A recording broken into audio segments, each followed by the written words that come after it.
Video for this Sunday. It's the 19th of June. I'm meteorologist Bill Murray, and it's contest time. Would you like to be a guest meteorologist with James over at the World Games here coming up in a couple of weeks? Here's your opportunity on the blog.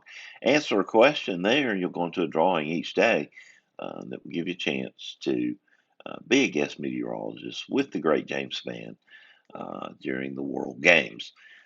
Today is the anniversary, the 50th anniversary of Hurricane Agnes making landfall in the Florida Panhandle. This minimal hurricane caused very few problems along the Gulf Coast, except for tornadoes in the Florida Peninsula that killed people on the 18th, the day before.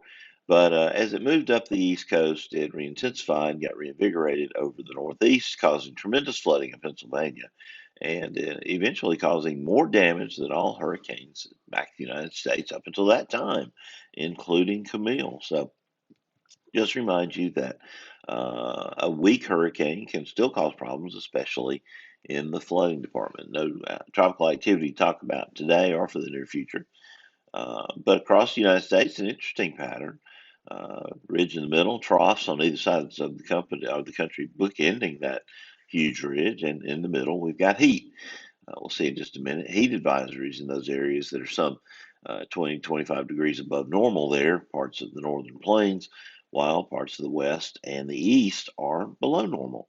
These are low temperatures this morning in the 50s and lower 60s across North Alabama, which is some, five to 7 degrees below normal for this time of year. High temperatures today off the National Digital Forecast Database compared to climatology show that readings again will be upwards of 20 degrees above normal across much of the northern plains, with cooler than average temperatures in the east and the west. Here in Alabama, we're going back to slightly above normal temperatures today for highs. In the dry air across the area, it's easy to warm that air quickly. Advisories, mainly of the heat kind, across the northern plains, upper Midwest, including heat advisories and excessive heat warnings. Also across Louisiana, where they tied a record high at New Orleans yesterday, and across the west coast of Florida.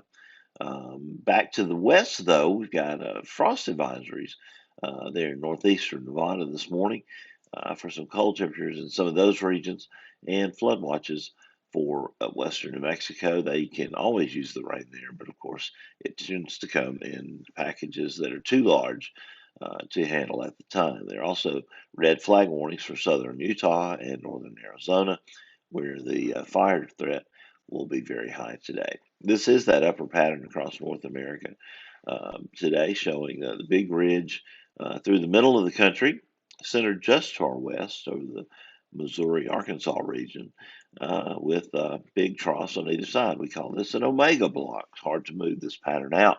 As we see, it'll be fairly persistent in the week ahead. It does change with time, though. By Tuesday, a big sprawling high pressure centered there near Little Rock, Arkansas, with some troughs rotating around it. But this looks like a really hot look for much of the United States, or at least areas east of the Rockies. And that's true. These are Tuesday temperatures off the National Digital Forecast Database, showing widespread 90s.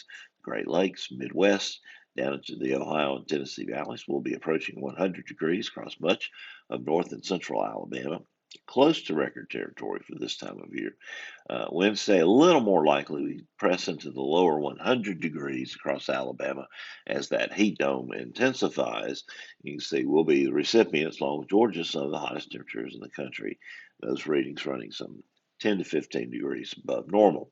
By Thursday, heat still very strong across the entire region, maybe backing off just a tad, but we'll see how that goes. And then by Friday, you can see the ridge has sort of weakened a bit. It's not quite as intense, not as angry red and orange as it was early in the week, but still a decent heat ridge there across much of the United States.